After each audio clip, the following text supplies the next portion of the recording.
galera, beleza? Meu nome é Igor e eu gostaria de compartilhar uma informação aqui com vocês.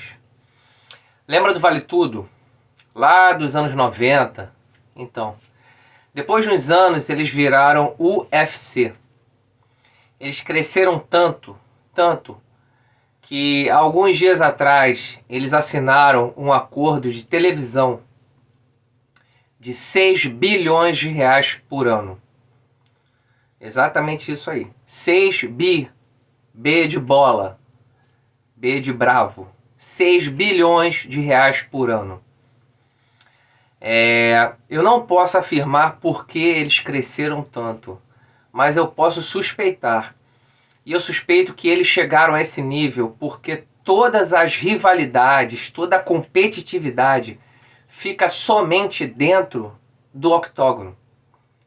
Do octógono para fora, absolutamente todos trabalham em uma e somente uma direção: melhorar cada vez mais o produto do UFC, para que os clientes ao redor do mundo, os fãs, comprem cada vez mais e usufruam da experiência e do entretenimento. Dito isto, eu gostaria de compartilhar com vocês uma conversa bem interessante que eu tive com Bruno Schatek, um advogado, empresário e consultor desportivo, com atuação em vários clubes do Brasil. E nós falamos exatamente sobre isso. Sobre o futebol brasileiro como um produto para clientes ou um jogo para torcedores. Então acompanhem, sejam bem-vindos, confiram, curtam e aproveitem. Com vocês, Bruno Schatek. Um abraço a todos. Beleza? Bom dia, Bruno. Bom dia, meu caro. Tudo Bom bem? dia, cara. Tudo bem? Obrigado por ter vindo. Obrigado pela oportunidade de conversar contigo. Te conheci no LinkedIn e, né, teu background, tua experiência. E, bom, vamos debater. Gostaria de ouvir tua opinião. Acho, né, importante esse tipo de coisa no nosso país. A gente fazer o que eles, aquela brainstorm, ouvir ideias. E acho que é dessa forma que a gente melhora, que a gente cresce, que a gente aprende, né? Então, assim, todo mundo tem a sua opinião, mas acho que ninguém é dono da verdade.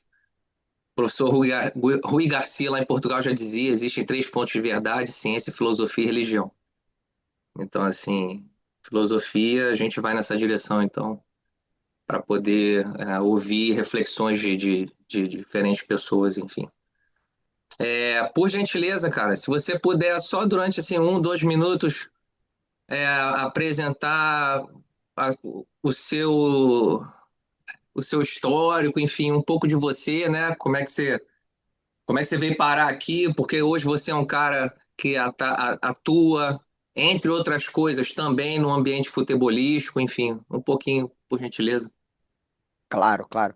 Bom, em primeiro lugar aí, prazerzão estar aqui com você, né? Eu costumo brincar aqui nesse ecossistema do futebol. A gente já tem muitas pessoas consolidadas, mas eu vejo tantas outras pessoas construindo aí seu caminho, né? E eu particularmente, lá como advogado que sou, como quem começou lá atrás, a gente a gente sempre vai ficar muito mais vinculado às primeiras oportunidades que a gente teve, às pessoas que abriram as portas para a gente no início da jornada, do que as que abriram no meio para o fim, né? Então, parabéns pelo seu trabalho. Acho que também esse lado que a gente vem propondo aí da reflexão da indústria ainda está muito no topo, e talvez aonde você tem um diferencial que é muito legal, você está tratando essas mudanças do futebol na base da pirâmide. Então eu tenho curtido muito isso, sabe? E você me fez refletir o quanto às vezes a gente está afastado daquele profissional de scout, daquele profissional, daquele auxiliar técnico, né? Ou de um preparador físico. Então acho que o seu trabalho tem muito a agregar nesse sentido. Eu já, por outro lado, estou na outra ponta aí da indústria. É, assim, eu basicamente sou carioca, tijucano, como eu sempre tenho muito carinho aí de falar. Hoje em dia não dá para esconder isso, né? Flamenguista, frequentador de Maracanã, sempre fui a pé e tudo mais. Mas essa paixão pelo esporte, ela perdurou aí por mais do que um tempo razoável. Fiz a faculdade de Direito, me especializei também em contabilidade, porque sempre trabalhei com restauração de dívida, muito ligado ali a recuperações judiciais, falências, agronegócio. E aí, depois de 10 anos aqui em São Paulo, cheguei num período da minha vida que o escritório estava mais estabilizado, depois de passar por algumas bancas, tenho há 7 anos o meu, que as coisas estavam melhores, a família estava redondinha ali, tenho minhas filhas, minhas pequenas. E aí, numa viagem que eu fiz para Londres, quando eu vi, eu estava em 9 jogos ali, vendo Queen's Park Rangers e Millwall ali pela Série B no Boxing Day. Eu falei, cara, foda-se, eu quero estudar mais sobre isso, eu quero trabalhar mais isso. E aí, como bom paulista que agora sou, comecei a fazer do esporte esse hobby mais profissional. E aí, junto com um dos meus clientes, né, que é a Empíricos e o Market Makers, que é um canal de finanças, né, para o público final, né, para a pessoa física, que eles entrevistam os maiores gestores de mercado financeiro, a gente abre aí esse spin-off do canal, que é o Sports Market Makers, né? Então, hoje a gente está dentro do canal, a gente é um filhotinho, né, mas sempre trazendo aí esses grandes players da indústria.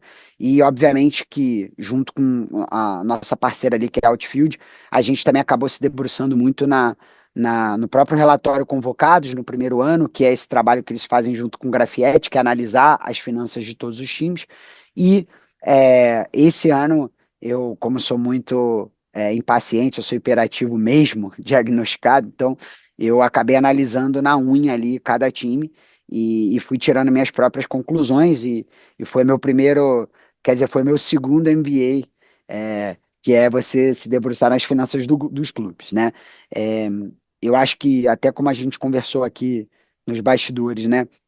Talvez esse seja um primeiro bate-papo muito diferente que a gente vai ter dos outros que eu acompanhei no seu canal, né? Porque o que eu tenho percebido muito é a importância do profissional do futebol ter um pouco de ciência do que está acontecendo no macro, né? Então, é óbvio que você pode ter um board numa SAF com, pô, os melhores gestores, você pode contratar as melhores pessoas, mas se seu cara do scout traz um jogador errado, você talvez não tenha um resultado esportivo, ele está atrelado à imagem do clube como um geral.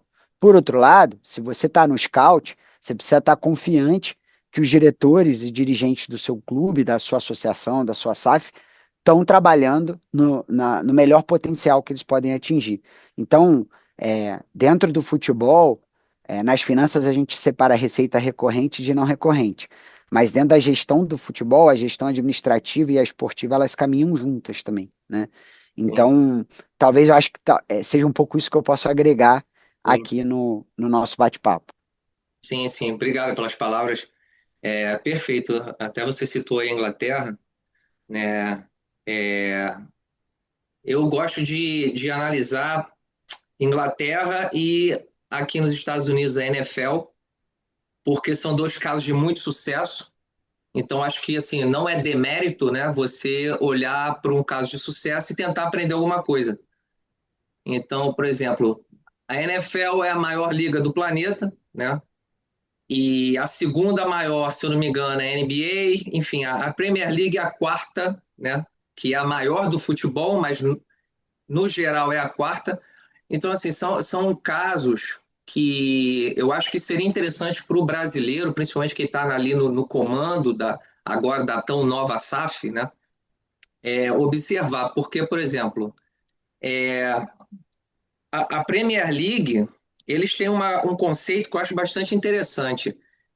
Eles não observam o torcedor, né? No Brasil, por muitos anos, você tinha um produto chamado futebol e ele era oferecido para o torcedor. O que a Premier League faz? Eles têm um produto chamado futebol, que através dele você tem entretenimento, e esse entretenimento ele é oferecido para clientes. Então eles não veem o torcedor, eles veem você como um cliente. E você quer comprar aquela experiência. Porque você ir a um jogo de Premier League, para quem já foi, né? É uma experiência, entendeu? Não é simplesmente você assistir um jogo de futebol. É um estádio bonito, você normalmente vai de trem, enfim. você recebe uns panfletos da equipe, ali tem patrocínio ali atrás, então isso não tem custo nenhum para o clube. Quer dizer, é uma experiência você ter uma Premier League, você poder assistir uma partida de Premier League, é uma experiência. E o que eu fico às vezes me questionando é o que será que está vindo aqui no Brasil em termos de SAF? Será que estão decididos a só mudar o nome, agora é SAF? Ou será que estão realmente interessados em não promover, não oferecer futebol para torcedor, oferecer um entretenimento, uma experiência para clientes? Então, quem sabe, né, o futebol brasileiro com toda a sua capacidade de produção de matéria-prima, quem sabe a gente consiga melhorar um pouco. Eu queria saber de você, que você está nessa área mais ali na gestão, com a sua experiência, seja advogando, seja consultoria, o que você tem visto nos últimos, vamos arredondar, 5 anos para cá, em termos de SAF, para quem vai assistir, né, esse bate-papo? Essas SAFs é só nome, é só para mudar CPF por CNPJ, é só para mudar coisas assim, ou você percebe uma mentalidade diferente vindo?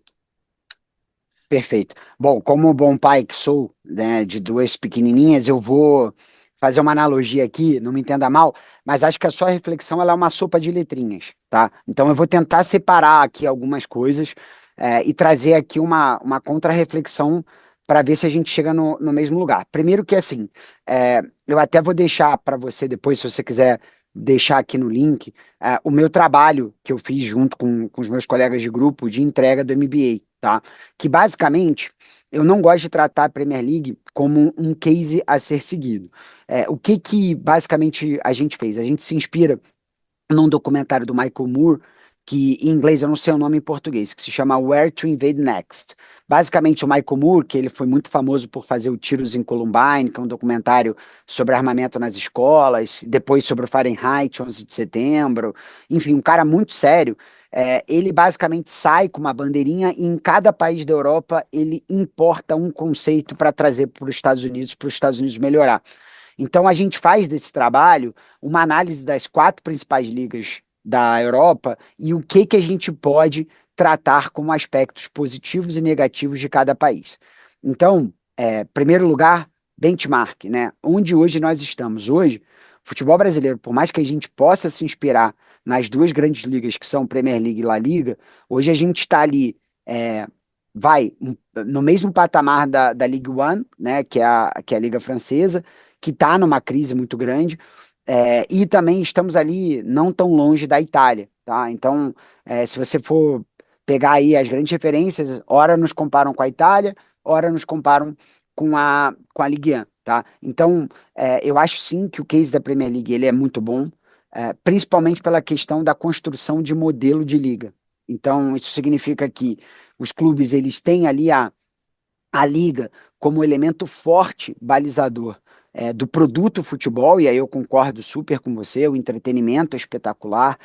Você tem também não só a própria liga, né, mas também a questão pura e simplesmente, né, da PGMOL, que é uma empresa que é responsável pelo comitê de arbitragem, então ela tem um posicionamento institucional que é muito mais imparcial, tem muito mais regras, é muito mais cobrado até, né, pelos stakeholders, né, pelos interessados, e também você tem a questão do fair play financeiro, que na verdade esse nome ele já é equivocado na sua própria essência, né? Não é um fair play, na verdade é uma sustentabilidade, porque ele não visa equilibrar o grau de competição, na verdade ele visa equilibrar o grau de endividamento e desproporcionalidade de injeção de capital externo. Então, isso significa que, se eu fosse olhar para a Premier League, hoje o Brasil, a gente tem duas ligas que se chamam Libra e LFU, e você tem um novo conceito que se chama League Under Leagues, ou seja, uma liga abaixo das duas ligas.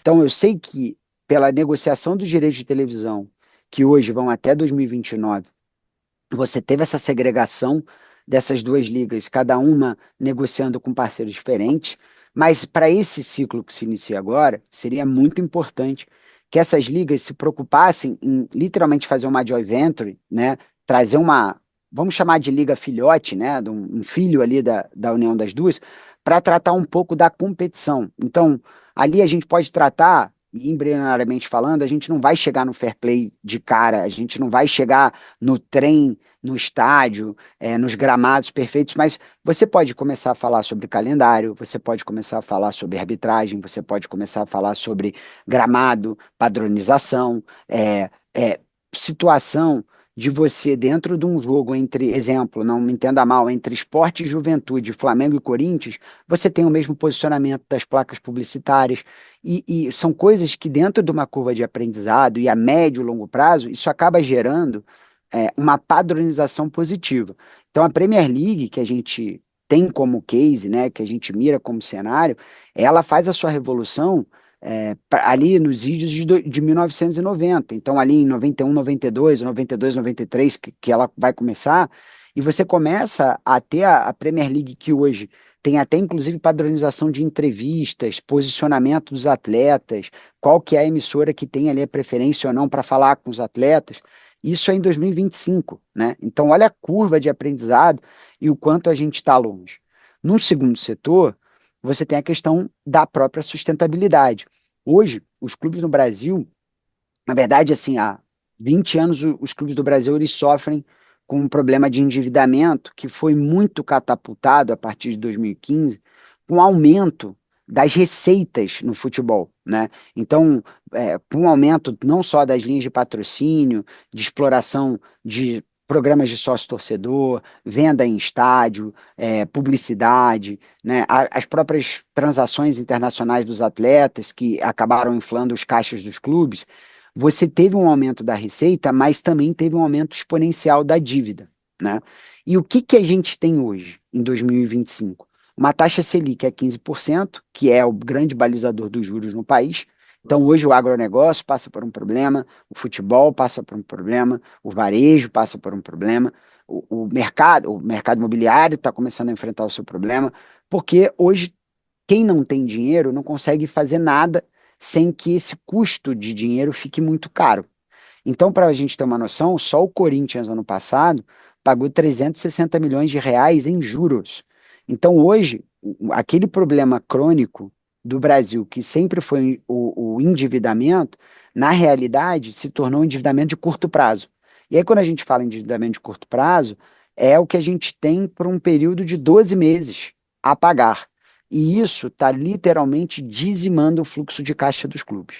E no momento em que você já tinha uma Selic sendo avançada, aí na virada do ano ela já estava em 12,5, 12,25, os clubes eles fazem a janela que fizeram em janeiro, completamente com os valores das operações já lastreados em euros. Você teve o Santos pagando 4,5 milhões de euros no Tassiano, o Internacional ano passado se endividando até os talos e esse ano também fazendo determinadas contratações. O próprio Fluminense, que acabou tendo uma sorte aí por conta do Mundial, né? Mas foi um clube que apertou um pouco o pé no acelerador. Então, você tem o Corinthians assumindo lá com o Memphis e tudo mais. Então, você tem um problema crônico de endividamento.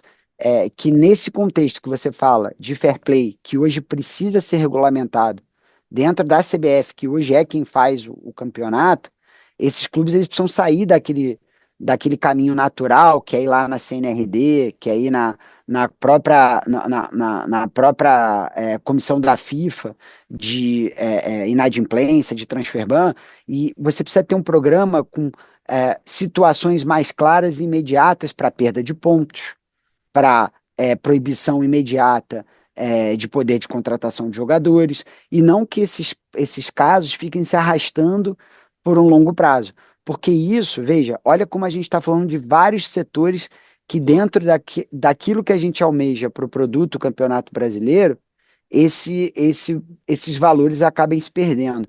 E por fim, que é um pouco trazer a experiência do futebol alemão, eu sou muito crítico a essa falta de preocupação do torcedor. Então, eu acho que um dos grandes bônus de você fazer as coisas atrasadas é você aprender com o erro dos outros. Sim. Então, hoje, a Premier League ela é muito criticada por distanciar o torcedor acessível dos estádios. esse problema ele já acontece com a elitização dos estádios brasileiros, né, do conceito que a gente chama de arena. E Sim. por mais que eu seja um amante das finanças, cara, eu sou um cara que fui bolsista a minha vida toda, que fazia minha conta para ir no Maracanã. E hoje, quando eu chego no Maracanã e vejo todo mundo de lanterninha, eu pergunto, cara, cadê a raça? Cadê a favela aqui dentro? Cadê isso pulsando? Então, hoje, se você pegar, por exemplo, o próprio conceito da Bundesliga, dos clubes não poderem ser controlados, na sua maioria, com quatro exceções que você tem, que é Leipzig, Wolfsburg, Bayer Leverkusen, e talvez aqui o quarto me fugiu, mas são clubes que são. Ah, o Hoffenheim, que fugiram à regra dos 50 mais um. O futebol lá é tratado como patrimônio cultural, e eu acho que isso deveria ser muito considerado aqui para o nosso ambiente de quem vai estruturar uma liga tanto tempo depois. Então, por exemplo, o Fortuna Düsseldorf, ele subsidiou nos últimos 3 anos, de 3 a 5 jogos gratuitos para sua torcida. E o retorno foi dado por meio de estratégias de patrocinadores que subsidiaram isso. Então, o patrocinador teve uma campanha de ativação muito positiva para sua imagem e o torcedor não foi afetado. Então, assim, só para cuspir muita coisa aqui, mas só Esse- para te dizer assim, puta, cara, se tem uma coisa que eu não admiro na Premier League é o tratamento com o torcedor. Eu acho que dá para ter entretenimento, mas com a valorização de quem de fato constrói aquilo, porque o torcedor é o torcedor que compra lá a camisa, às vezes sem ter dinheiro parcelado, que vai ali no estádio, pagando ali, puta, se ele for a todos os jogos do time, dá mais do que um salário mínimo, né? Então, enfim, são reflexões que para mim são essenciais, né? E por fim, só para também não deixar aí essa ponta solta, quando você me pergunta das SAFs e tudo mais, cara, eu como advogado sempre costumo ter a mesma resposta, né? SAF não é solução, SAF é um regime societário. Então você imagina que, é,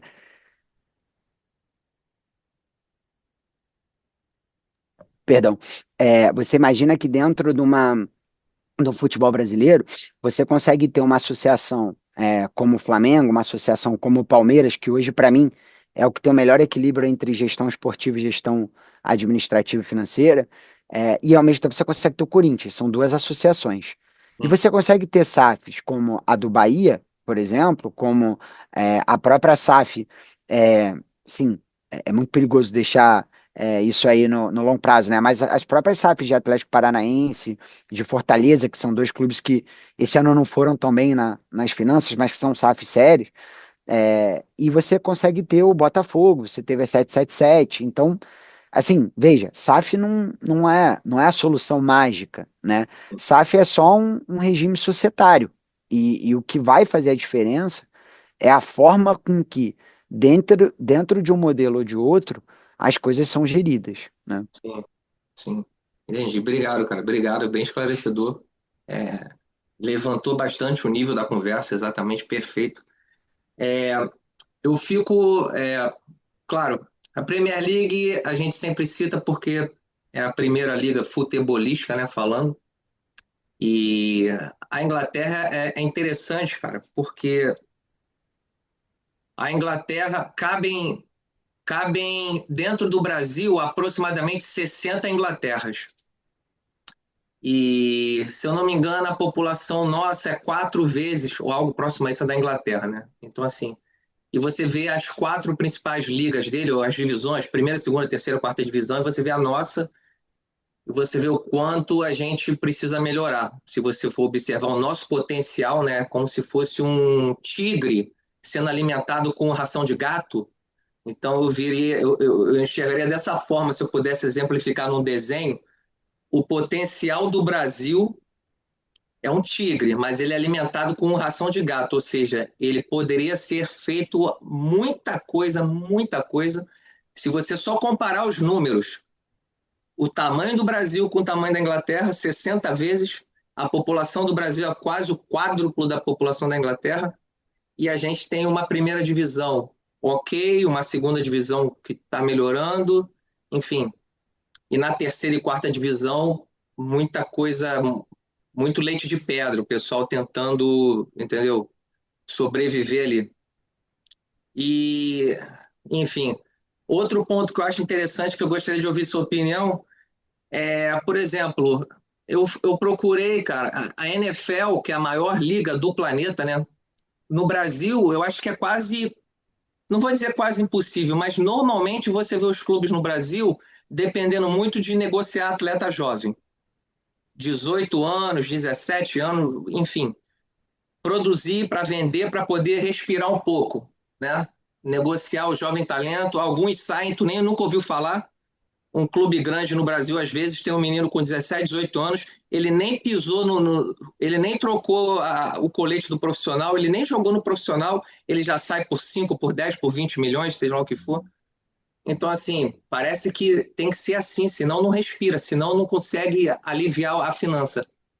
E a NFL, se você for procurar, eu fui procurar, você não tem sub-15 do Giants, New York Giants. Você não tem o sub-14 da NBA, do Chicago Bulls. Você não tem. Você não tem esse tipo de situação e, no entanto, olha o tamanho da liga.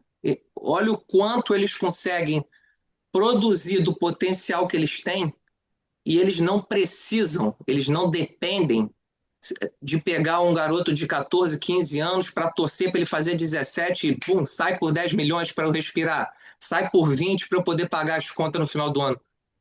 Então, assim, eu queria saber a sua opinião, porque eu acho que é interessante.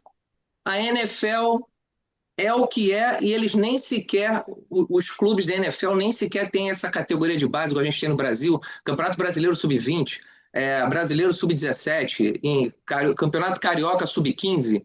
Eles não têm isso e olha o que eles produzem. Qual é a tua reflexão sobre isso, cara? Legal. Bom, eu acho que eu consigo responder. O início da minha resposta consegue traçar um pouco das duas perguntas que você fez e depois a gente pode dissociar aí. Mas, em primeiro lugar, é, o Mauro César, que é um cara assim, cara, ele é a minha maior inspiração como pessoa. Eu acho que é um.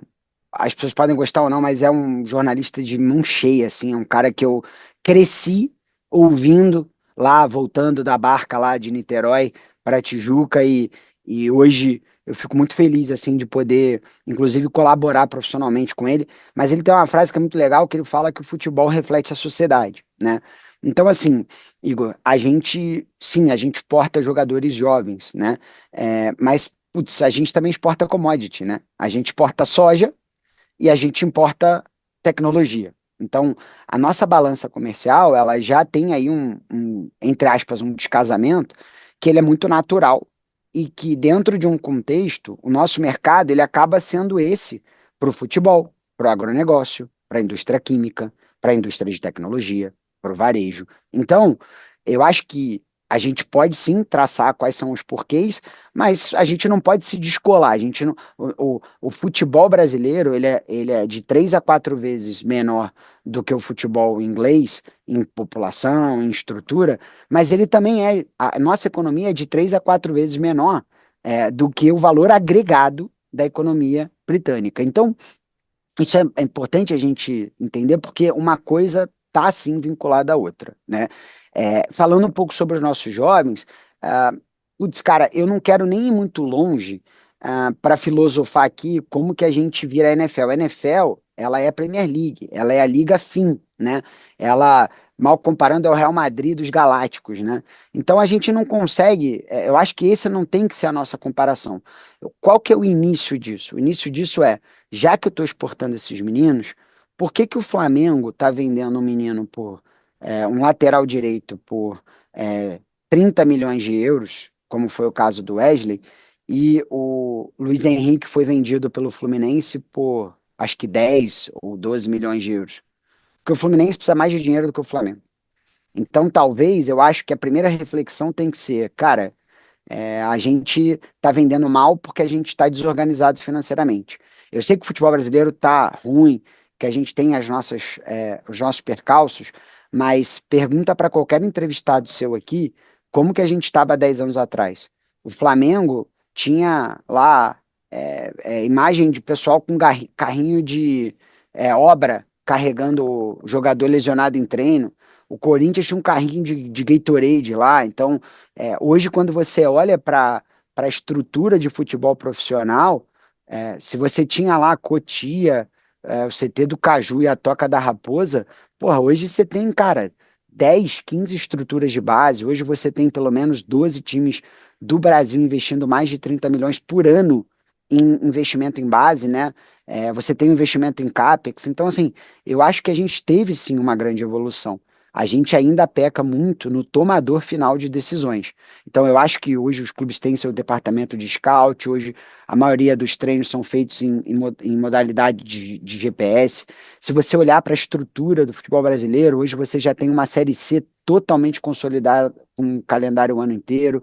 Provavelmente você vai ter daqui a pouco calendário com Série D, abrindo essa modalidade de estrutura atual da Série D para a Série E, né? Série E no Rio, Série E no resto do Brasil, né? Eu sofro esse problema, mas é, só para te mostrar, assim, avanços estão sendo feitos. Eu acho que grande problema é que na ponta de cima, esse endividamento crônico, essa vontade de gastar e deixar para a próxima gestão, ou dentro de uma SAF de se endividar a determinado ponto que daqui a pouco a SAF está tão prejudicada quanto a associação estava, são problemas crônicos de um mercado que não é regulado, que não é regulamentado e que gasta compulsivamente mais do que pode. Então, por exemplo, o Flamengo, ele comprou o Samuel Lino por 22 milhões de euros, né, podendo chegar a 25. Cara, automaticamente o Palmeiras vai ter que contratar, e o Palmeiras tem, mas se o Palmeiras contrata, o São Paulo vai ter que contratar, o Corinthians vai ter que contratar, o Atlético Mineiro vai ter que contratar, porque ele quer provar que ele está fora do eixo, né, como eles chamam, e ele precisa competir. O Grêmio, vi que fez uma proposta aí putz, agora foi no Roger Guedes, eu acho que de 15 milhões de euros. Pô, o Grêmio não tem essa capacidade hoje, né? Sem dar um passinho maior que a perna. Aí é time que quer construir estádio. Então, assim, a gente tem todo um problema aqui que é muito importante a gente entender como que esse produto, ao ser pulverizado, ele vai criando inconsistências que a gente leva a nada a lugar nenhum. E aí, Sim. só por fim, falando da NFL, cara, a questão da NFL é só bem circunstancial, né? O mercado de base americano, não só para a NFL, mas para todas as grandes ligas americanas, ele é irrigado por meio das faculdades, né? Do sistema de ligas universitárias. Então, aí também, da mesma maneira que a gente produz meninos aqui que mal estudam, lá os atletas eles já chegam muito mais preparados, né? Então, por exemplo, o sistema da NBA hoje, todo rookie, ele passa por um preparo de media training, educação financeira, é, de programação de posicionamento social, né? Por quê? Porque lá atrás você teve um alto índice de atletas indo à falência porque não sabiam gerenciar seu dinheiro, um alto índice de atletas que não se preparavam para aposentadoria, problemas de ordem psicológica. Então, só para explicar, esse atleta que lá já é muito melhor preparado, ele já está sofrendo com algumas faltas de sincronia sociais. Aqui, então, aí, cara, é um problema da educação do Brasil como um todo, né? Sim. Mas eu ainda vejo que os clubes, né? E aí, por exemplo, destaco o trabalho do Bragantino aqui, do André Rocha, que talvez não, é o presidente que eu mais admiro no Brasil, que até hoje conheci, porque o André, a primeira vez que eu sentei com ele, ele me falou, cara, todos os dias eu penso como que a gente vai formar cidadãos aqui e não jogadores. Sim. Então, um sub-15 dentro da estrutura do Brasil, cara, é essencial, às vezes, para você formar um menino. Para o menino, às vezes, não sair dali é, um jogador profissional ou que vá para os outros clubes do MCO na Europa, mas que esse menino saia um analista de scout, que ele faça uma faculdade de educação física, né?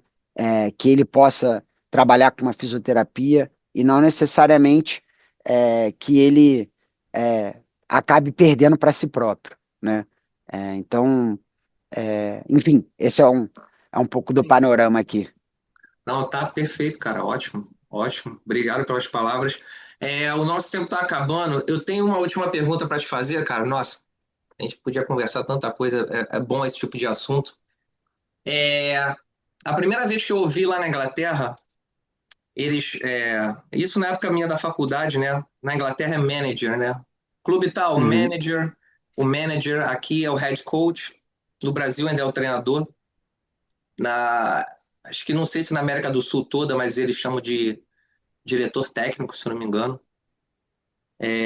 Eu queria saber se você já teve alguma experiência e, assim, o que você, assim, rapidamente poderia dizer para quem está aí na jornada, como eu, né, tentando, quem sabe, um dia chegar numa primeira divisão de um campeonato brasileiro como treinador. Acredito que milhares de pessoas hoje que trabalham com futebol têm esse sonho. Nessa circunstância, né, o manager, né? O treinador de futebol, o manager, como eles chamam na Inglaterra. Se você já teve alguma experiência positiva ou negativa em relação a algum tipo profissional nessa função, ou qual é a sua opinião do cara entender gerir futebol, gestão futebolística, gestão de pessoas e gestão financeira, gestão administrativa, que na verdade o manager ele vai englobar isso. Queria saber a sua opinião, se você já teve alguma experiência com algum profissional, positiva ou negativa, enfim. Perfeito. Cara, eu, assim, deixo aqui uma. Se o André é o meu CEO favorito, eu tenho uma grande referência como não só um manager, né, mas como um head do departamento de futebol, que inclusive está aí, né, que é o Rico Moreira, que é o brasileiro que lidera o Orlando City hoje, tá? Ele é um cara super acessível, até, cara, acho que vale a pena você tentar entrar em contato com ele para bater um papo com ele, porque ele é muito mais do futebol, assim, é um amigo pessoal, cara, a gente, puta, resenha muito de jogador, pô, o filho dele é um cracaço de bola, assim, mas é um cara que me mostra o quanto que é importante você estar preparado para o próximo passo. Então, hoje você tem aí três grandes referências, na minha opinião, né?